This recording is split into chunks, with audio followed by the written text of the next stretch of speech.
There's a level of discipline that makes people look at you with genuine fear, and today you'll discover exactly how to reach it. Have you ever seen that person who never fails, who wakes up every day at the same time, follows the same routine, and just never stops? While everyone else quits by week 3, they keep pushing. While everyone else makes excuses, they simply show up. And you know what people say? That's not normal. There's an ancient system developed by Zen monks in Japan that produces exactly this kind of powerful consistency. They call it Jyoji, the practice that sustains itself.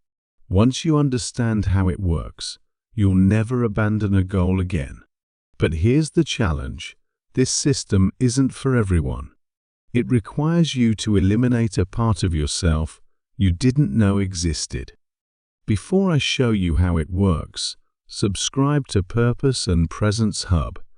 Hit that like button and comment below with the habit you most want to build. This really helps me and shows you're serious about transformation. The story I'm sharing happened to a programmer named Raphael. Smart guy, successful career, but one major problem. He couldn't maintain any habit longer than 2 weeks. Gym stopped after 2 months. Meditation, 1 week maximum. Reading, he'd buy books, read 3 pages, then forget them. The pattern never changed. Monday, total motivation. Wednesday, mental negotiation. Friday, complete surrender. Sunday, promises about next week. Raphael tried everything. Habit tracking apps, rewards, accountability partners. Nothing worked because he was fighting the very architecture of his brain, until he discovered why Zen monks can meditate for 800 years straight without missing a single day. And it's not willpower. It's something much deeper. In Zen temples, there's a rule that transforms everything. Jyoji literally means continuous practice without gaps. Since 1200 AD, every single day at 3:30 a.m., a bell rings at Aihiji Temple. And every single day, monks wake up. Not 3:25, not 3:35, exactly 3:30. You know what never happens? No monk lies in bed thinking, "Today I'll skip." The question simply doesn't exist. Your brain categorizes every commitment into 2 categories: reversible or irreversible. Reversible commitments become mental negotiations. Irreversible commitments simply happen. When a monk takes vows before the community, he's not making a promise. He's changing his identity. He's not promising to try meditating. He's declaring himself a meditator. The community witnesses it. Identity changes. Negotiation ends. A Harvard neuroscientist studying habits for 15 years discovered something revolutionary. When you make behavior public, your primitive brain interprets failure as a survival threat. Our ancestors who lost tribal status died. Your brain still operates this way. That's exactly what Raphael did. He stopped making private promises and started making public declarations. He wrote, "I am a person who meditates 20 minutes every day at 5 a.m. for 90 consecutive days." He signed it, posted it on social media, told everyone. His girlfriend said he was being dramatic. Co-workers said he was trying too hard. Perfect. Every person became fuel. Every morning he wanted to quit. He thought about facing everyone and admitting failure. Day 3 brought the first real test. The alarm rang at 5 a.m. Immediately, his mind began its routine. "You're exhausted. This isn't healthy. One day won't matter." But something fundamental had changed. The thought of posting online that he'd lost after 3 days was unbearable. The public declaration had made quitting more painful than continuing. Even with social pressure, Raphael was still fighting every single day. His body wanted sleep. The public declaration ended mental negotiation, but he still fought biology every morning. That's when he discovered the monk's second principle, non-negotiable hours. Every day, you waste mental energy on the same question: when will I do this? Now or later, morning or night? This decision burns glucose that should fuel actual practice. You're wasting fuel deciding when to drive instead of actually driving. Raphael chose 5 a.m., not because he loved mornings. He chose 5 a.m. because the world was asleep. No messages, no emails, no distractions, no excuses. The time wasn't about optimization. It was about elimination.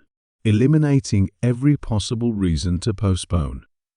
The first week was brutal. His body fought every morning. Second week, something shifted. He started waking 2 minutes before his alarm. His body began preparing. On day 14, his feet touched the floor before conscious thought engaged. No thought, no decision, just movement. Here's what most don't understand about fixed hours. It's not about finding the perfect schedule. It's about removing time as a variable. When you do something at different times daily, your brain makes a new decision every time. When the schedule is fixed, your brain can't argue with a constant.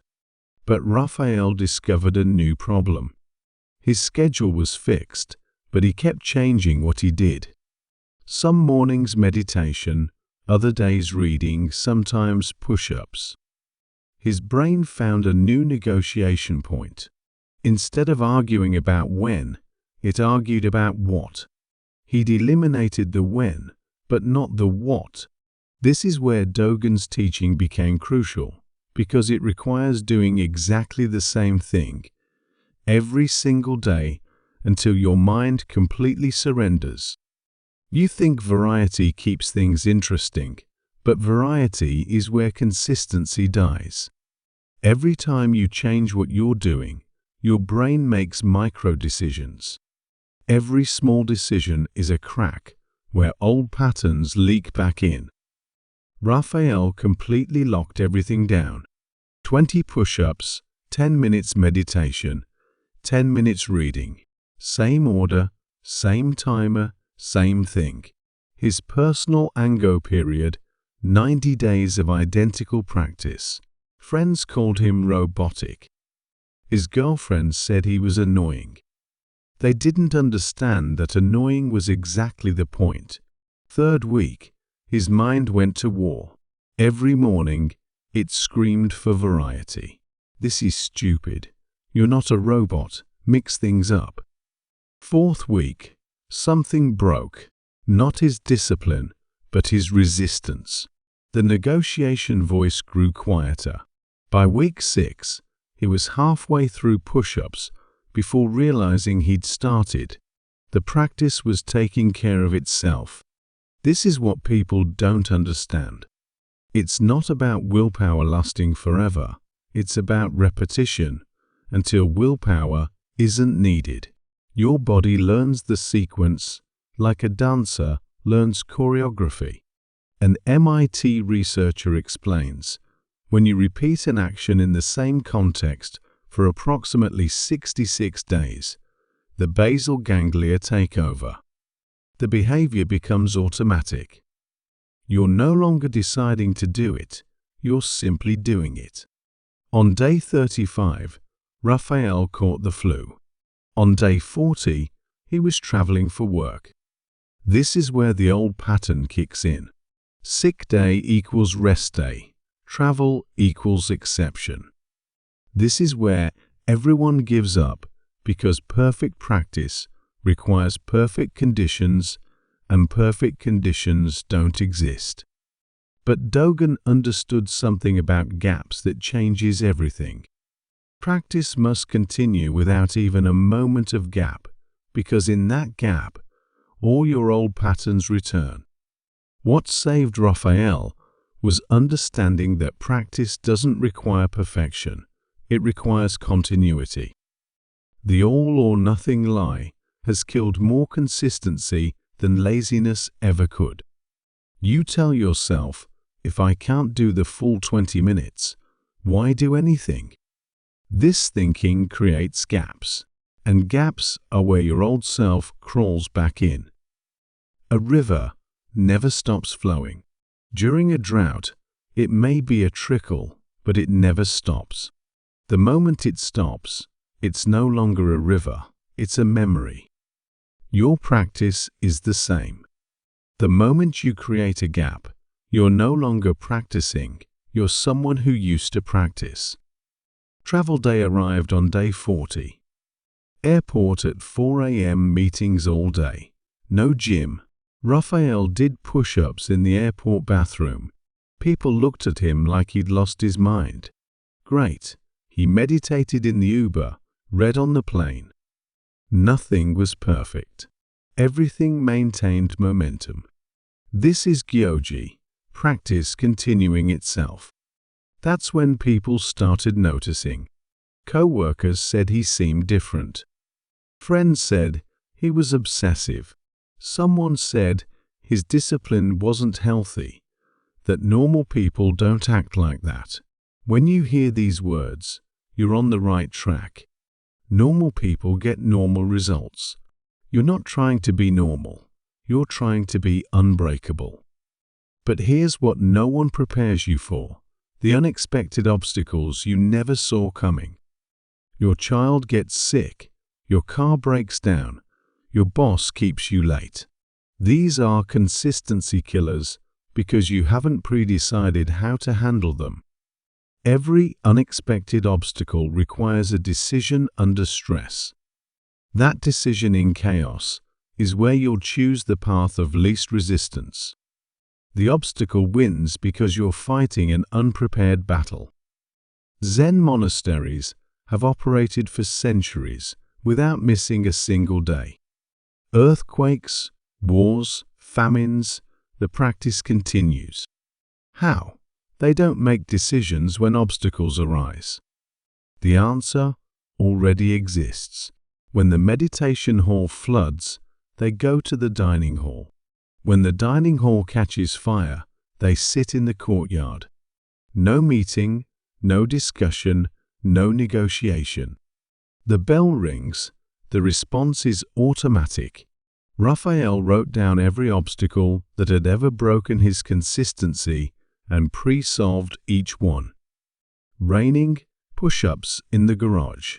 Guests home, silent workout in the bathroom.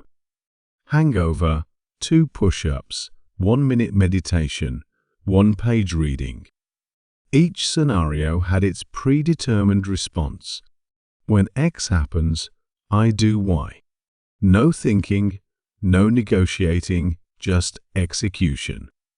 The power isn't just maintaining the sequence, it's that you stop wasting mental energy on decisions. Your brain knows that no matter what happens, the practice continues. This certainty changes your entire nervous system. A Yale psychologist studying decision-making for 20 years found when you pre-decide actions, you remove decision fatigue from the critical moment. Your prefrontal cortex, responsible for willpower, remains intact to execute rather than decide. Day 70. Raphael's practice had become completely automatic. He would sometimes wake up, not remembering doing the push-ups. His body simply moved through the sequence like a programmed machine. His girlfriend's mother visited for a week. He did push-ups in the bathroom at 5 a.m. The practice continued because the answers were already written. On day 90, he completed his personal Ango. 3 months of uninterrupted practice. But something deeper had happened. He was no longer the same person. Friends literally told him, "Your consistency is scary." His response was perfect. Great. Because when your discipline makes others uncomfortable, you're finally operating at the right level. Your existence proves that everything they say is impossible is actually just uncomfortable. That's why they'll call you obsessive. That's why they'll say you need balance. They need you to slow down so they can feel better about standing still. But you're not doing it for them. You're doing it because you've discovered the secret. Consistency isn't about doing something every day. It's about becoming someone who can't do it any other way. When you implement the Gyoji system, public declaration, fixed schedule, seamless practice, and pre-resolved answers, you're not just creating habits, you're reshaping your identity. You stop being someone who tries and become someone who simply is. And when that happens, people will look at you and think, "How does he do that?" The answer will be simple. He doesn't. He is. The question remains, are you ready for this transformation? Because it's not about discipline, it's about death and rebirth. The death of your inconsistent self, the birth of your unbreakable self. The Gyoji system won't make you a better person. It'll make you a different person. Someone others will look at and think that's not normal. And when you hear those words, you'll know you've arrived. If this video changed your perspective on discipline and consistency, subscribe to Purpose and Presence Hub and activate the bell so you don't miss future transformative content. Tell me in the comments, what will your public declaration be? What habit will you implement using the Gyoji system? Remember, the consistency that scares others is the only consistency worth having. If you've watched this far, thank you for your attention. See you in the next video.